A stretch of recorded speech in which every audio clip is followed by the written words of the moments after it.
Parlons de la peur. La peur, c'est une émotion qui peut se cacher, se camoufler de différentes façons. On peut remettre les choses à plus tard parce qu'on a peur. On peut décider de ne pas dire ce qu'on a à dire parce qu'on a peur.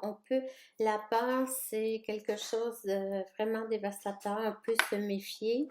Euh, Ça va avec l'énergie de la tête, qu'on en soit conscient ou pas. Les peurs sont souvent inconscientes et vont nous faire aller dans des directions ou des choix qui ne sont pas forcément les meilleurs choix.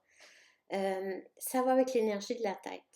Euh, les mots cœur et courage vont dans la même énergie, c'est-à-dire l'énergie du cœur.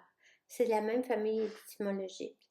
Faire des choix en fonction de la peur, parfois on n'en est pas conscient, mais quand on en est conscient, ce sont généralement des choix qui vont amener notre énergie à se diriger vers quelque chose qui se rétrécit.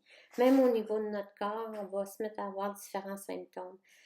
Faire des choix en lien avec l'énergie de la tête, du cœur, c'est plus une action qu'une agitation. On voit clair, on n'a pas peur, on avance. Quand on a peur, on veut contrôler les situations. Lorsqu'on n'a pas peur, on se sent déjà en contrôle, on n'a pas besoin de le faire. Donc, la peur, c'est quelque chose qui peut être un moteur. J'ai peur de ne pas arriver à nourrir mes enfants, par exemple, je vais trouver des solutions. Très bien. Par contre, j'ai peur de bouger, j'ai peur de ne pas y arriver, donc je n'essaye pas.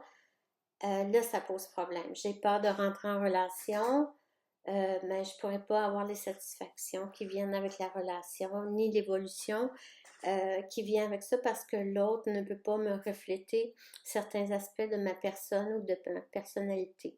Alors voilà, c'est la peur ou le cœur, la tête ou le cœur.